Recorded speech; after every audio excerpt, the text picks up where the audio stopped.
Listen, I need you to hear this. I thought I had retirement figured out. I was wrong.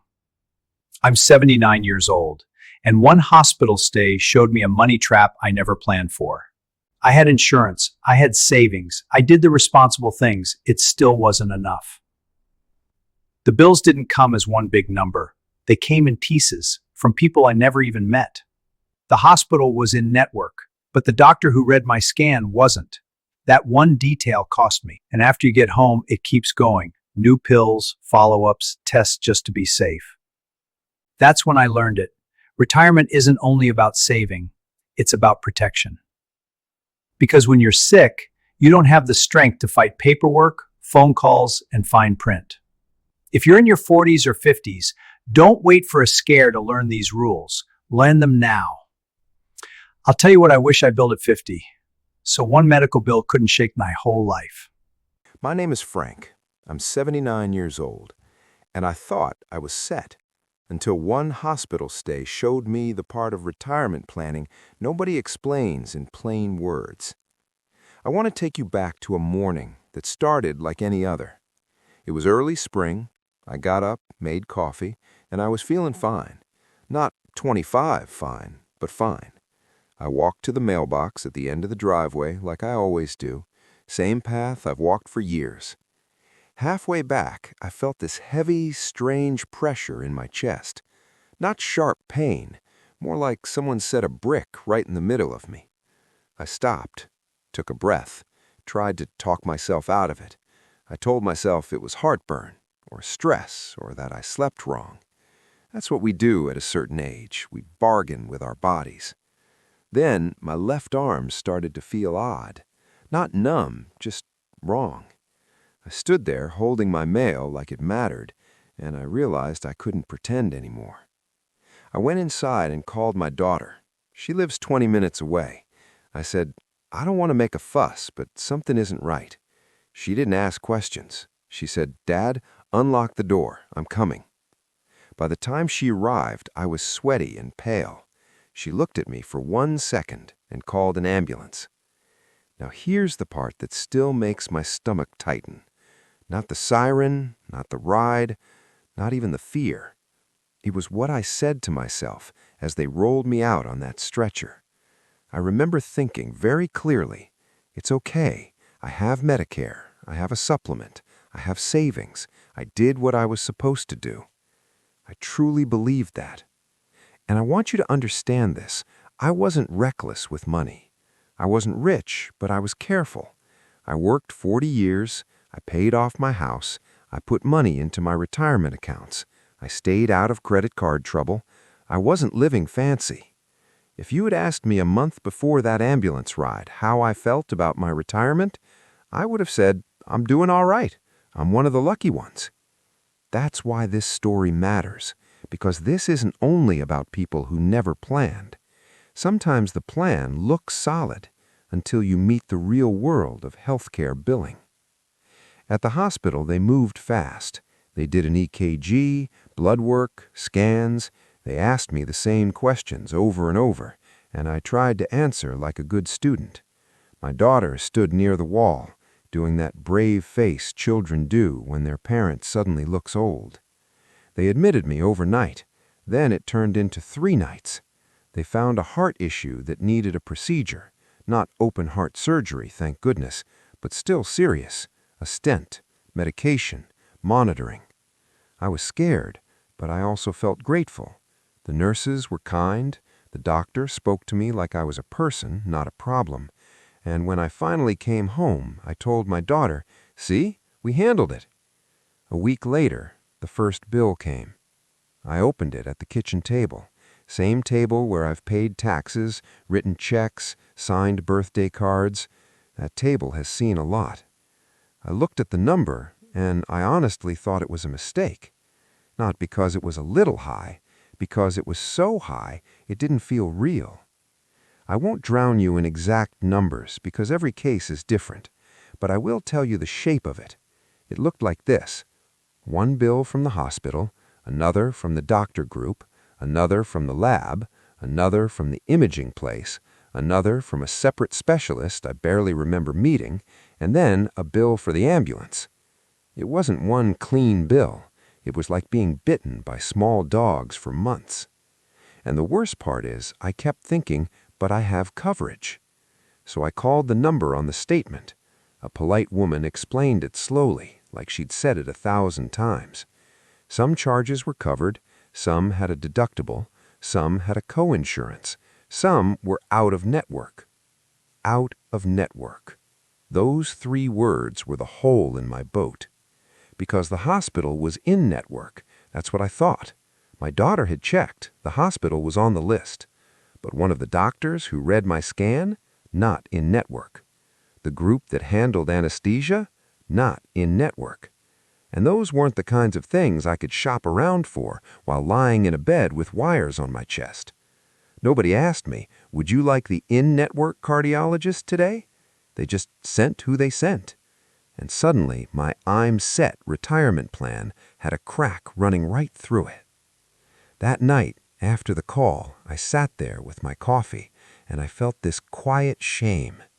Not the loud shame of doing something wrong, the quiet shame of realizing I didn't know enough. At 79, it's hard to admit you don't understand something that controls your life. But I didn't. I had planned for retirement like it was a calm lake. Save a little, invest a little, pay off the house, avoid debt, and you'll float.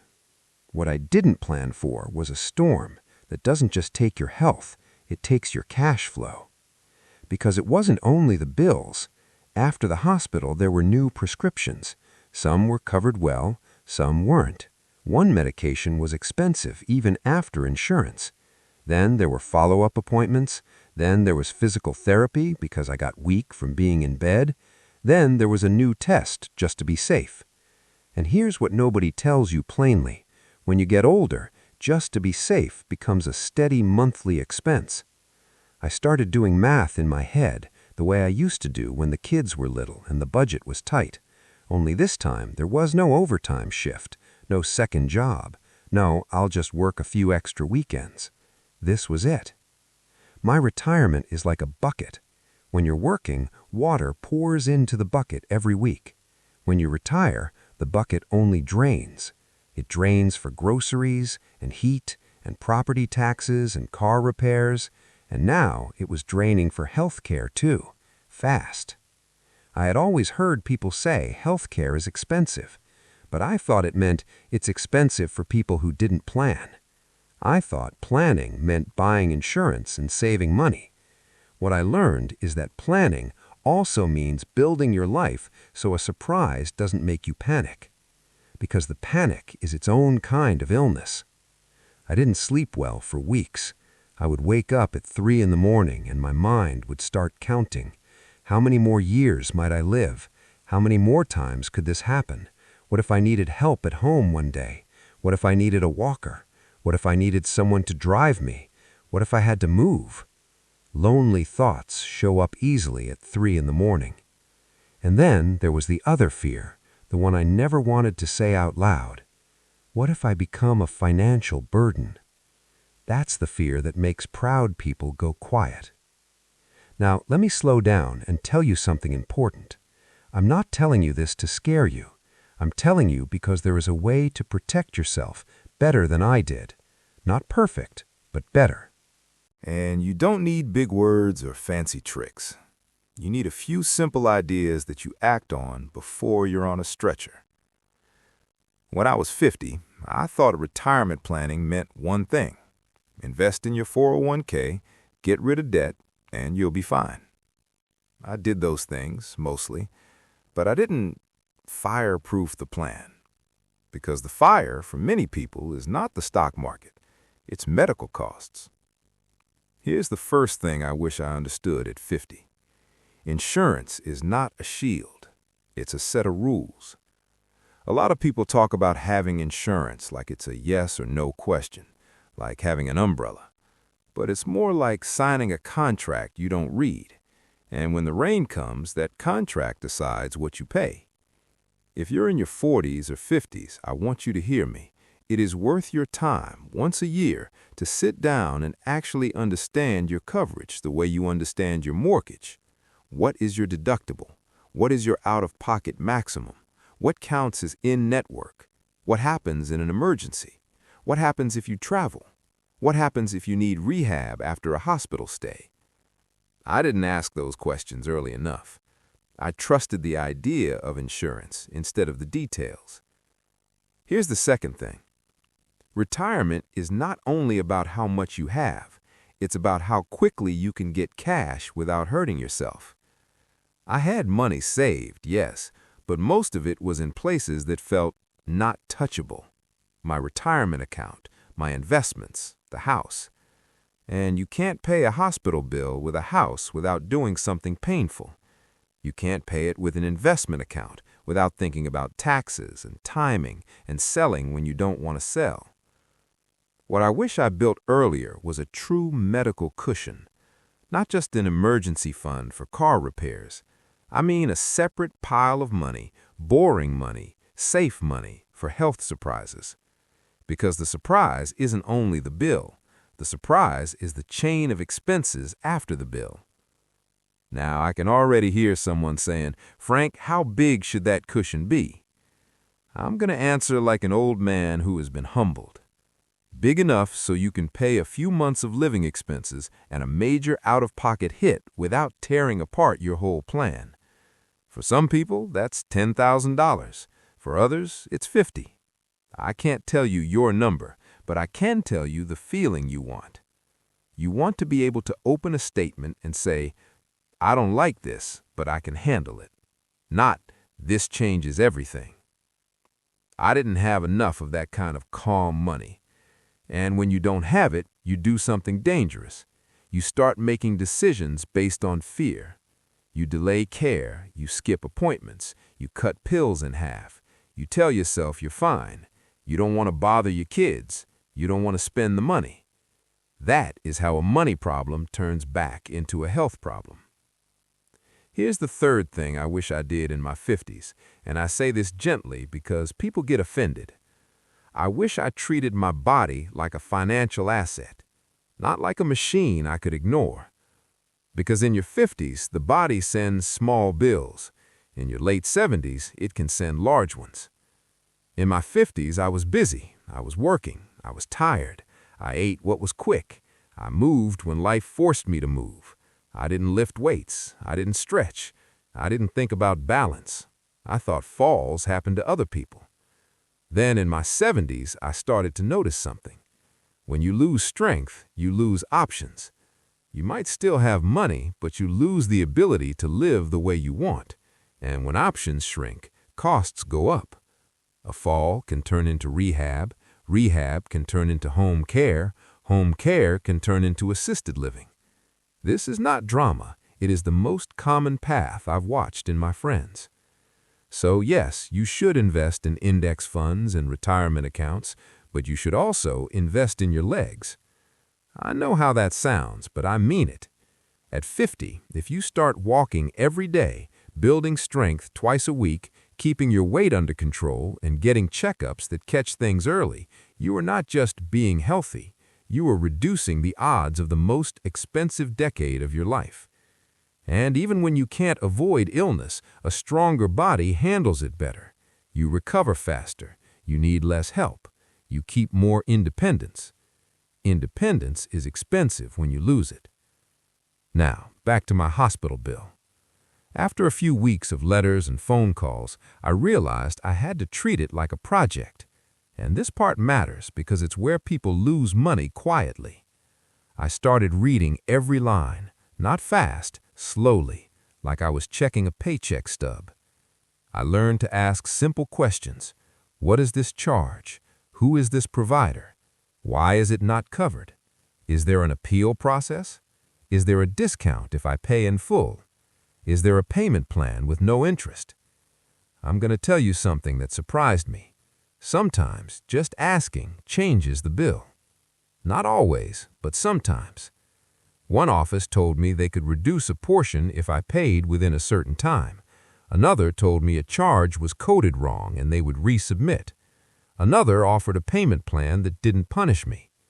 Nobody volunteered these things at first. I had to ask. And this is where I want you to picture me at 79, sitting at the kitchen table with my reading glasses, a notebook, and a pen, writing down who I spoke to and when. I felt like I was back at work, only now my job was protecting my retirement. My daughter helped. She's good with paperwork, but I hated needing help. I hated feeling like a child. And that's another lesson.